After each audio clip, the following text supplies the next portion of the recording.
Hola, agradezco al Señor por esta gran oportunidad de compartir su palabra con usted que está conectado, conectada en este momento. Es mi gran deseo de que esta disertación de su palabra pueda ser de gran bendición para usted y su familia. El poder de la voluntad. Le invito a que lea conmigo en el libro de Josué, el capítulo 24 y el verso 15, que nos dice así: Y si mal os parece servir a Jehová, escogeos hoy a quién sirváis. Si a los dioses a quienes sirvieron vuestros padres cuando estuvieron del otro lado del río, o a los dioses de los amorreos, en cuya tierra habitáis, pero yo y mi casa serviremos a Jehová. Y de eso se trata, el poder de la voluntad, esa capacidad que ha sido conferida a cada ser humano, de poder elegir entre el bien y el mal. Entonces Dios quiere y desea, anhela que nosotros podamos escoger por sobre todas las cosas, servirle a Él. Pero ¿qué es la voluntad, querido amigo, querida amiga?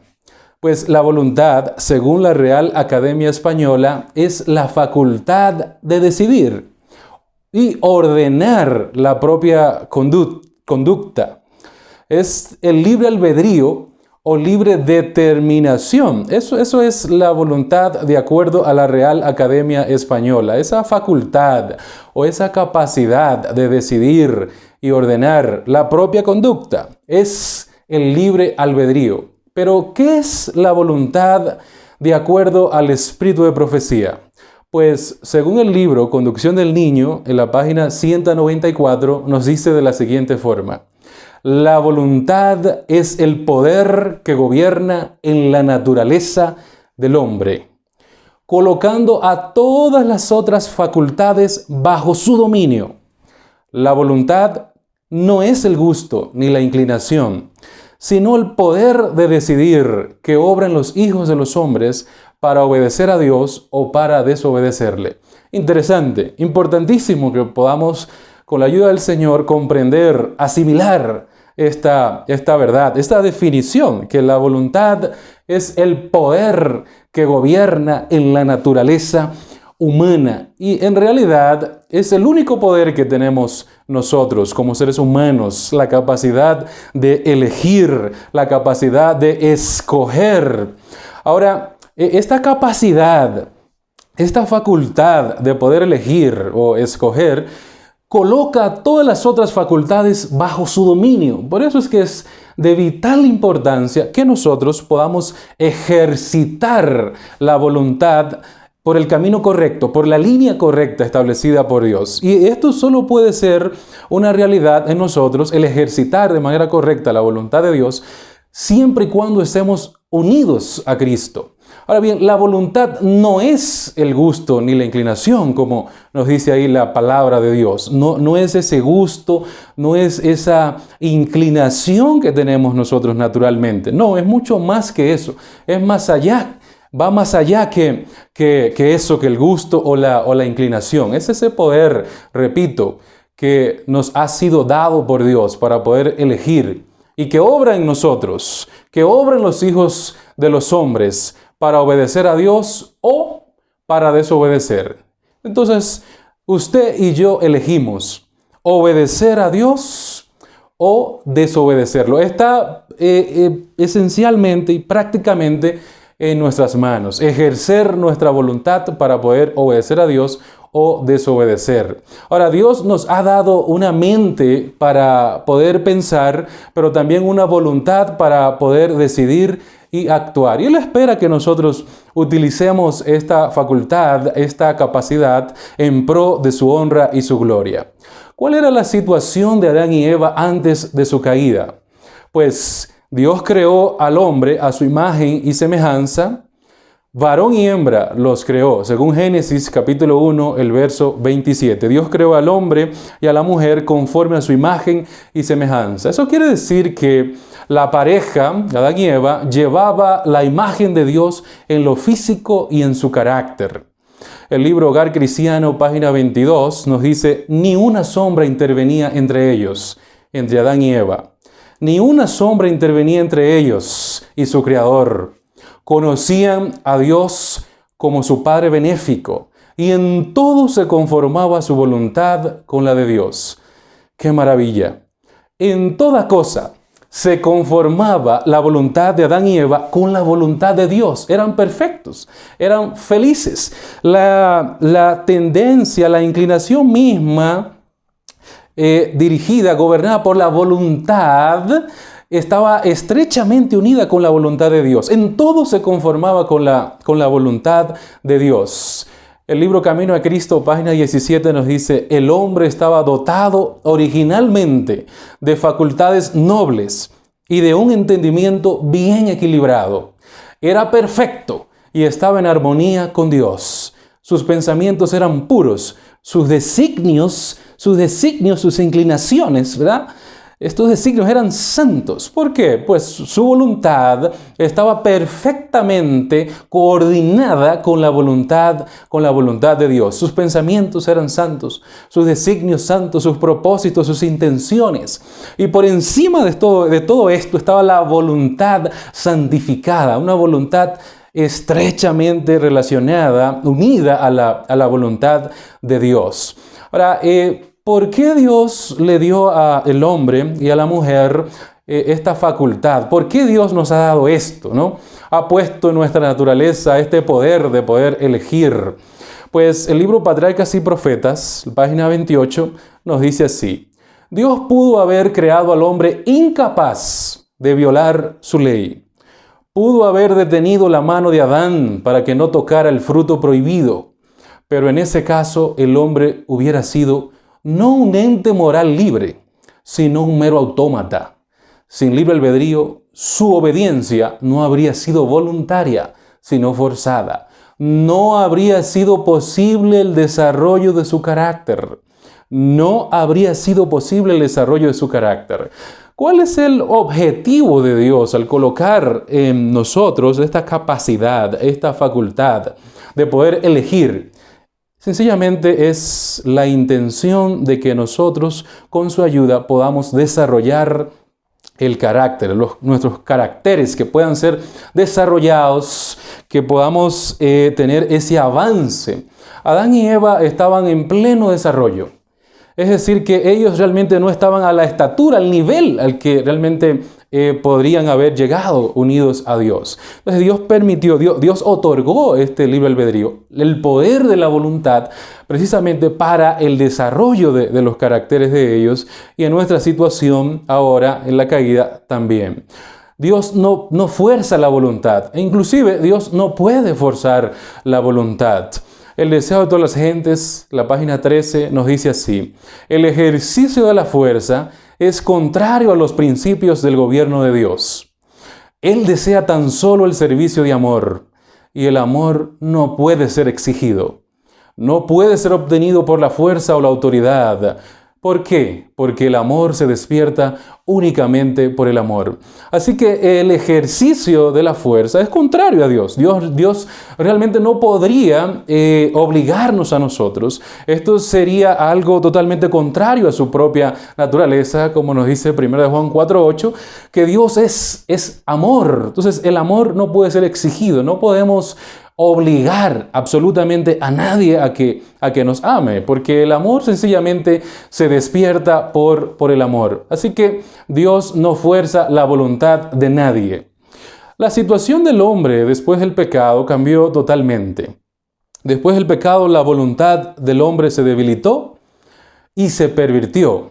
Romanos capítulo 8, verso 7 nos dice: por cuanto los designios de la carne son enemistad contra Dios, porque no se sujetan a la ley de Dios, pero ni tampoco pueden. Qué interesante, querido amigo, querida amiga. Nosotros, por nuestra propia naturaleza, los propios designios, no podemos servirle a Dios.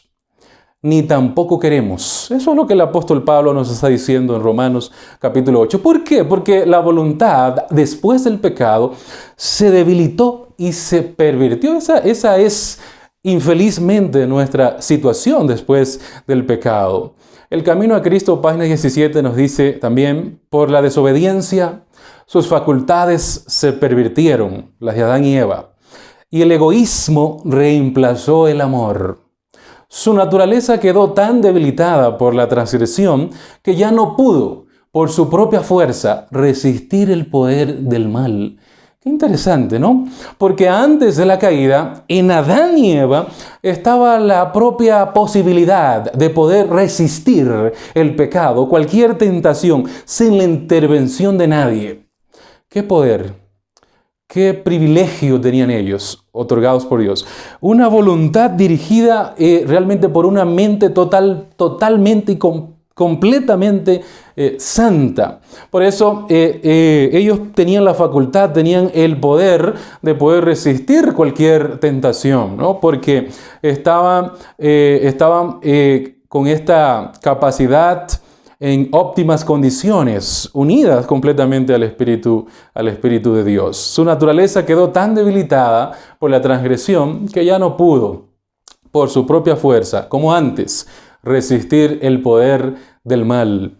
Fue hecho cautivo por Satanás, un esclavo de Satanás, y hubiera permanecido así para siempre si Dios no hubiese intervenido de una manera especial.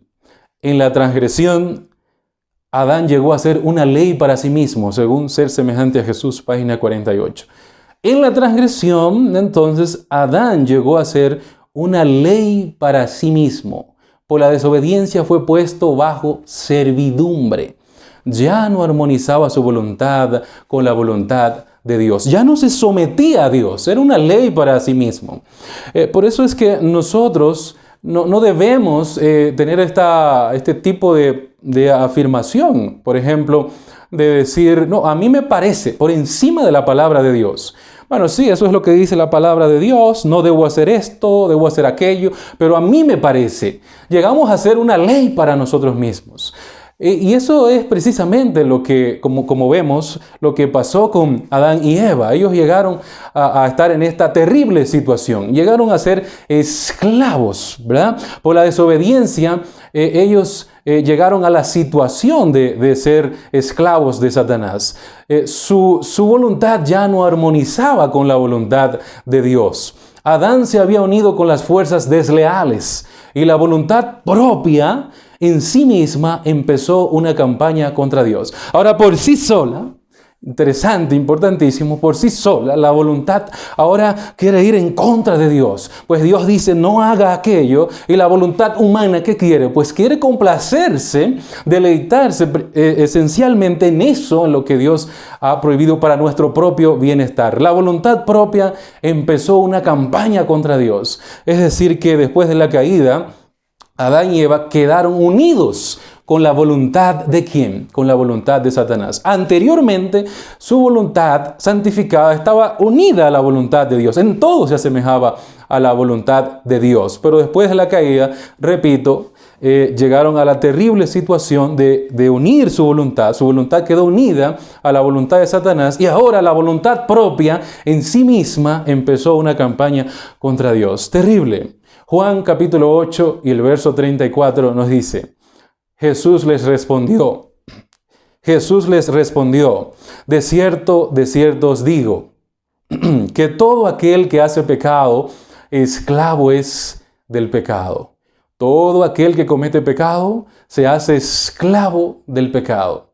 Según Romanos capítulo 7, verso 18, es interesante lo que también el apóstol Pablo confirma acá. Dice, y yo sé que en mí, esto es, en mi carne, en mi naturaleza humana, no mora el bien. Porque el querer el bien está en mí, pero no el hacerlo. Es decir, que no es posible resistir el mal sin Cristo. Sin Cristo nosotros no podemos realmente hacer absolutamente nada bueno. Es decir, que yo tengo una voluntad de hacer el bien, pero no tengo la capacidad por mí mismo de realizarlo, de hacerlo. Sin Cristo esto es sencillamente imposible. Mente, carácter y personalidad, tomo 2, página 334, nos dice así. Satanás siempre gobernará la voluntad que no está bajo el control del Espíritu de Dios. ¿Cuál es la voluntad que Satanás gobierna? Pues aquella que simplemente, como acabamos de leer, no está siendo dirigida o controlada por el Espíritu de Dios.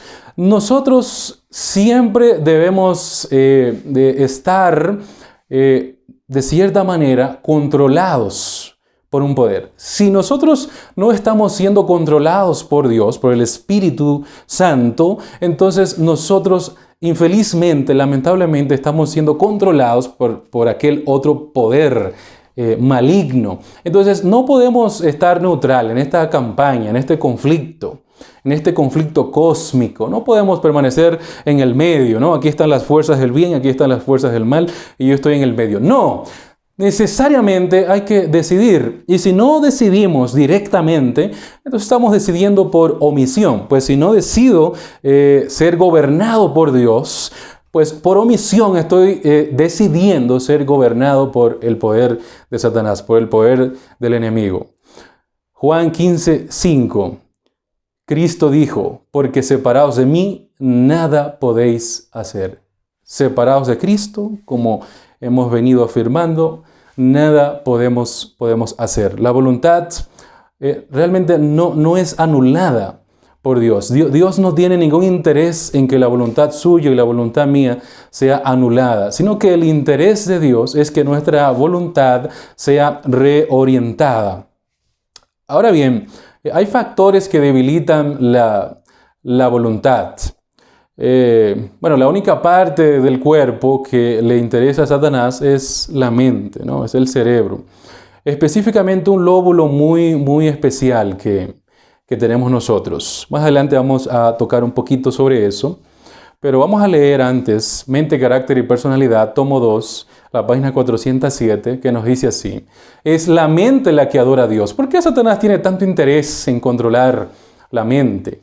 Porque es la mente la que adora a Dios. Es con la mente que podemos servirle a Dios. Es la mente la que adora a Dios y nos vincula con los seres celestiales. Por eso es que Satanás tiene tanto interés en gobernar la mente, en controlarnos, ¿verdad? Porque al controlar la mente nos está robando ese poder que Dios nos ha dado, el poder de la voluntad, el poder elegir o escoger. Ahora bien, tenemos 4 lóbulos en nuestro cerebro. Está el lóbulo parietal, vamos a mencionar sus funciones básicas, es el tacto, el gusto, el olfato, presión, temperatura, pero también está el occipital, que es el que se encarga de la visión, y está el temporal, que es la audición, la memoria y el aprendizaje. Pero vamos a hablar como del que podría ser el más importante, ¿no? El que es el más importante en el sentido, en el contexto de lo que venimos hablando. El lóbulo frontal. ¿Cuáles son las funciones? 1. Es el centro de control del cerebro. La planificación de la conducta. Toma de decisiones. Controla lo emocional. El conocimiento de uno mismo está ahí. La independencia personal. El juicio, la moralidad, el dominio propio. Entonces Satanás tiene una intención particular, especial, de controlar esta parte del cerebro.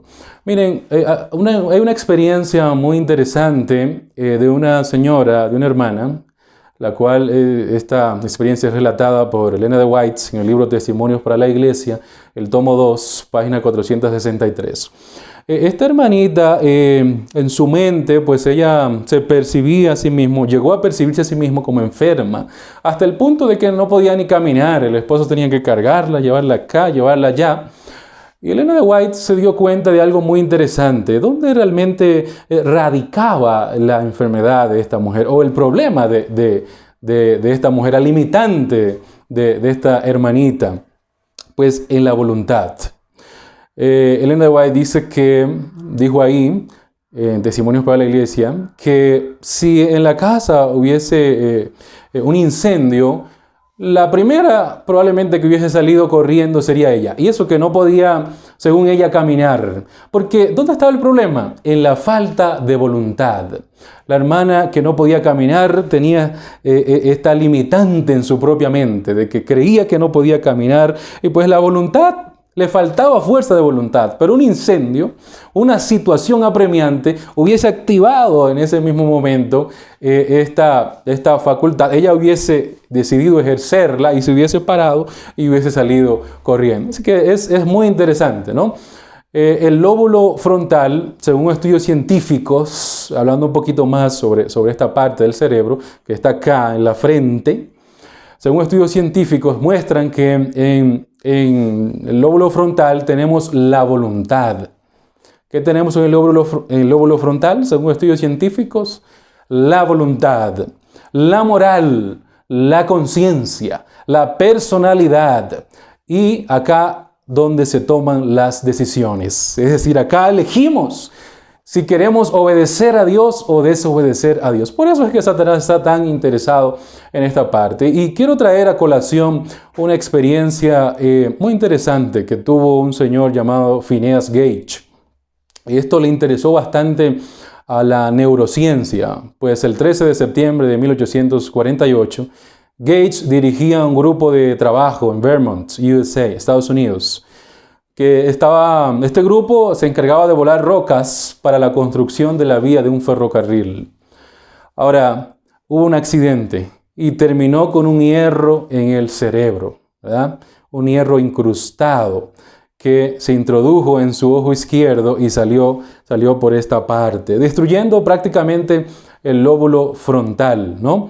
Su frente. Esto llamó mucho la atención porque lo llevaron al hospital, después de algunos pocos días salió y llamó mucho la atención de los profesionales de la salud, en este caso del área de la neurociencia, porque ellos pensaban, bueno, ¿qué función tiene el lóbulo frontal? Porque él salió aparentemente igual, sin ningún problema, pero se descubrió más adelante que Phineas Gage ya no era Phineas Gage.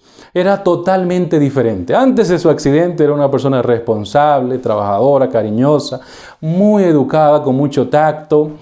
Pero después del accidente, repito, totalmente diferente. Era una persona irresponsable, ofendía a todo el mundo, nunca tuvo después de eso un trabajo estable, hasta perdió su familia. Se descubrió que Phineas Gage, repito, ya no era Phineas Gage, porque se había dañado esta parte de acá del lóbulo, el lóbulo frontal, en donde, como vimos, ahí está la voluntad. Me llamó mucho la atención, hablando de esto, lo de Primeros Escritos, página 145, lo que dice ahí. Leamos. Satanás fue una vez un ángel a quien se honraba en el cielo, el que seguía en orden a Cristo. Su semblante, como el de otros ángeles, era benigno y denotaba felicidad. Su frente alta y espaciosa indicaba poderosa inteligencia. Bueno, ¿qué indicaba la frente alta y espaciosa de Satanás en el cielo, ¿no? En ese entonces, Lucifer. Su frente alta y espaciosa indicaba sencillamente poderosa inteligencia.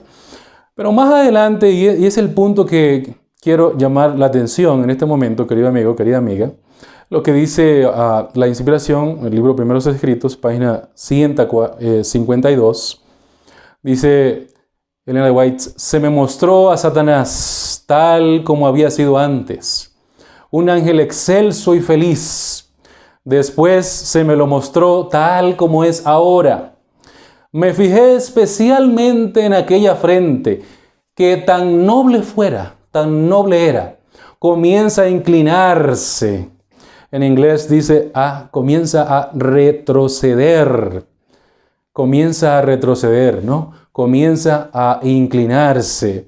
Y dice ahí la inspiración que va hacia atrás desde los ojos. Ahora, ¿notamos la diferencia de la frente de Satanás? Antes de la caída, ¿cómo era? Una frente alta y espaciosa, que denotaba poderosa inteligencia. Pero después de la caída, y después de un tiempo de la caída, ¿cómo está esa frente? Que aún a la misma Ellen G. White le llamó bastante la atención. Ella dice que se fijó en esa frente, que era noble, que tan noble fuera, pero ahora empieza a inclinarse hacia atrás, desde los ojos. ¿Qué pasó con esta frente, mi querido amigo, querida amiga? ¿Qué pasó con la frente? Por eso es que Satanás es así. no entiende, no comprende, anda como un león hambriento, rugiente, buscando a quien devorar.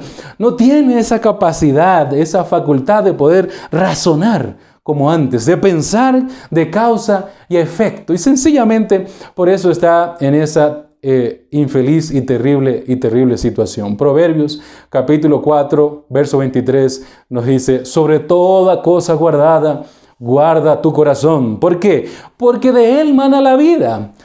Aquí tenemos la capacidad de honrar y glorificar a Dios, de elegir servirle o no servirle. Por eso debemos de cuidar esta parte del cerebro, debemos cuidar en realidad todo el cuerpo.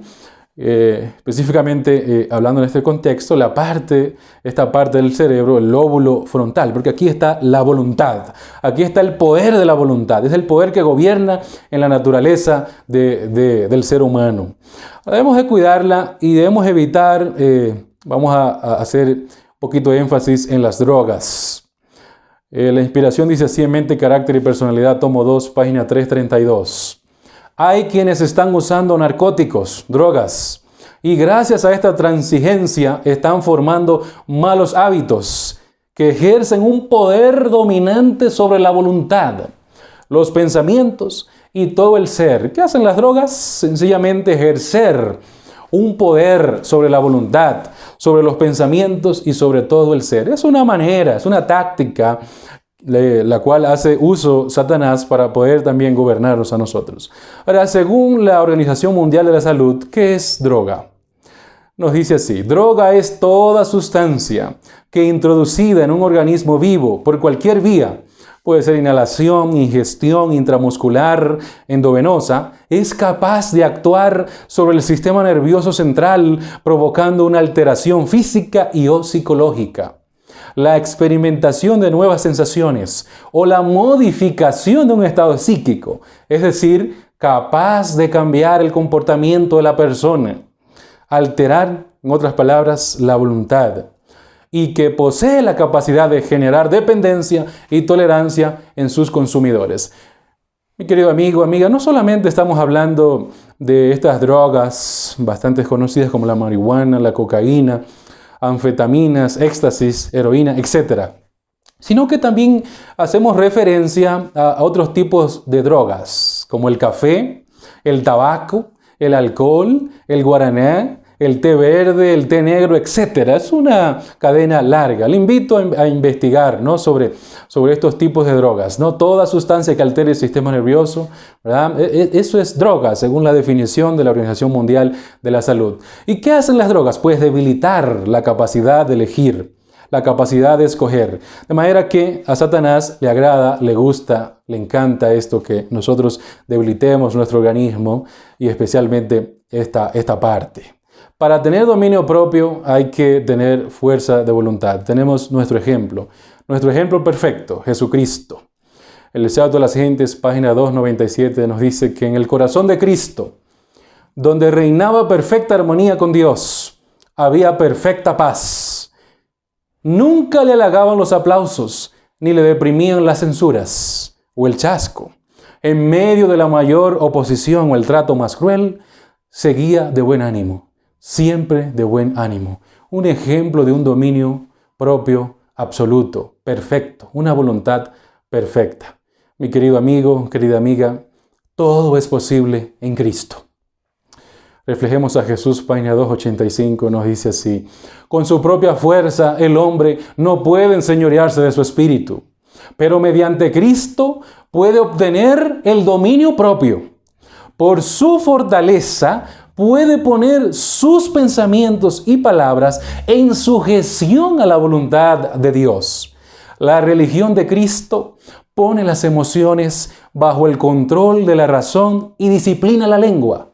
Bajo su influencia, el genio rápido es subyugado y el corazón se llena con paciencia y amabilidad.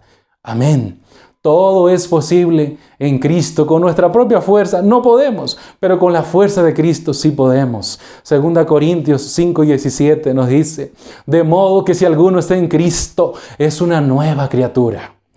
Las viejas cosas pasaron. He aquí todas son hechas nuevas. Un nuevo ser debe realizarse en nosotros por la obra del Espíritu Santo. Un cambio completo, el camino a Cristo. Página 48 nos dice de la siguiente forma: por medio del debido ejercicio de la voluntad, puede obrarse un cambio completo en vuestra vida. Al dar vuestra voluntad a Cristo, os unís con el poder que está sobre todo principado y potestad. Tendréis fuerza de lo alto para sosteneros firmes, y rindiéndoos así constantemente a Dios, seréis fortalecidos para vivir una vida nueva. Es a saber, la vida de la fe. Qué interesante, qué importante, qué maravilloso, ¿no? A través del poder de Cristo, nosotros en Cristo podemos ejercer de esta manera la voluntad. Pero debemos entregar nuestra voluntad a Dios, ¿verdad? Que sea Él el que nos dirija, porque por nosotros mismos, como hemos visto, no podemos. Sin Cristo esto es imposible. Debemos de entregar nuestra voluntad a Dios. La voluntad no debe ser anulada.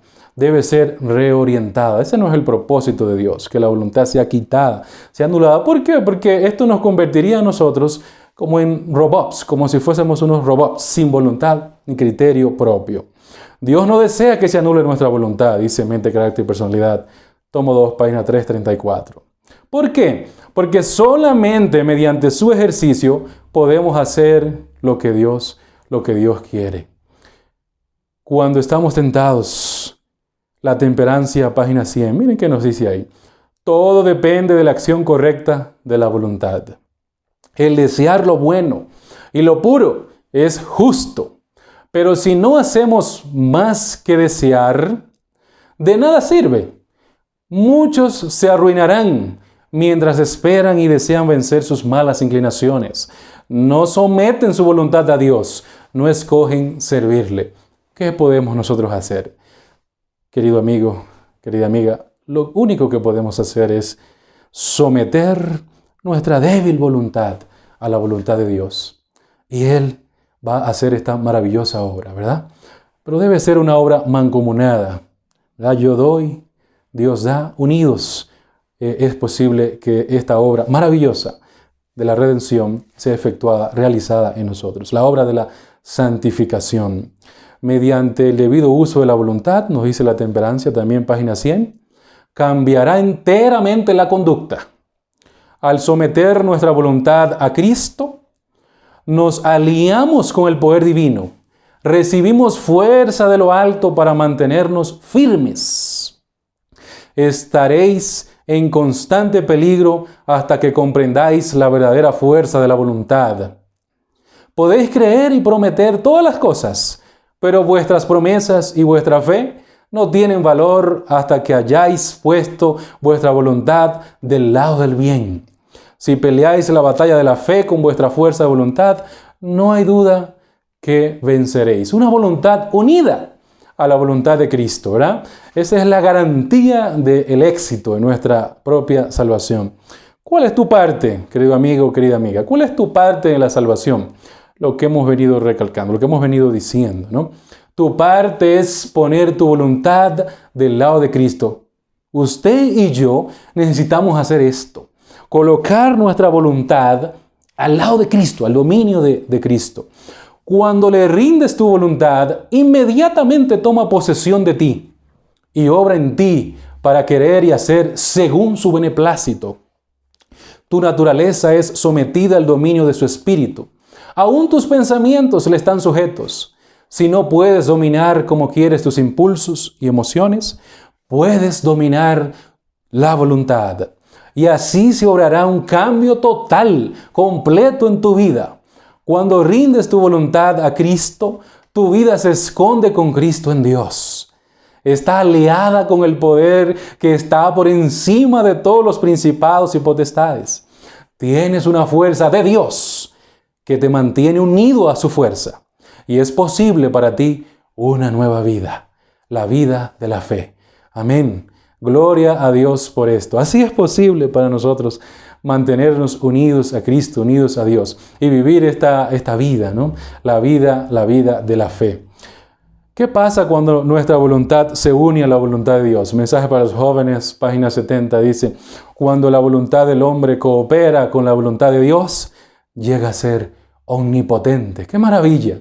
Llega a ser omnipotente para poder obedecer a Dios en todos los puntos, en todas las áreas que Él claramente lo ha indicado en su palabra, y para resistir, para rechazar cualquier insinuación, cualquier tentación, cualquier insinuación al mal, ¿no? Por el poder de Dios. Llegamos a ser omnipotentes en este aspecto, en este sentido. Sigue diciendo: cualquier cosa que debe hacerse por orden suya, por orden de Dios, puede llevarse a cabo con su fuerza. La bendición de la justificación se retiene mediante la entrega continua de la voluntad y la obediencia continua. Mensajes Selectos, tomo 1, página 464. Si hemos sido justificados, ¿cómo podemos mantener esta justificación? Pues lo dice claro ahí la palabra de Dios: una entrega continua de nuestra voluntad y una obediencia continua. Querido amigo, querida amiga, tú eliges. Deuteronomio 30, 19 dice: a los cielos y a la tierra llamo por testigos. Llamo por testigos hoy contra vosotros, que os he puesto delante la vida y la muerte, la bendición y la maldición. Escoge pues la vida para que vivas tú y tu descendencia. Y así nos hace un apelo el Señor, a usted y a mí. Nos hace este apelo nacido de lo más profundo de su corazón. Con amor, con cariño, nos dice: mira, está delante de ti la vida y la muerte. Yo te pido, yo te imploro, yo te ruego con amor y cariño que elijas la vida, que elijas el bien, para que vivas tú y también tu descendencia. ¿Por qué? 2 Corintios 6:2 nos dice: en tiempo aceptable te he oído, y en día de salvación te he socorrido. He aquí ahora el tiempo aceptable. He aquí ahora el día de salvación. Repito, tú eliges. El Señor está realmente haciéndonos esta invitación con todo el amor, con todo el cariño, y está esperando con mucho anhelo en su corazón de que nosotros podamos elegirlo a Él, elegir el camino del bien. No nos vamos a arrepentir si elegimos este camino. Un camino ascendente, estrecho, pero acompañado del Señor Jesús. Un camino, a pesar de que no todo es color de rosa, pero vamos llenos de alegría y felicidad, poniendo los ojos en aquel que es el autor y consumador de nuestra fe. Que Dios te bendiga a ti hoy y a tu familia. Amén.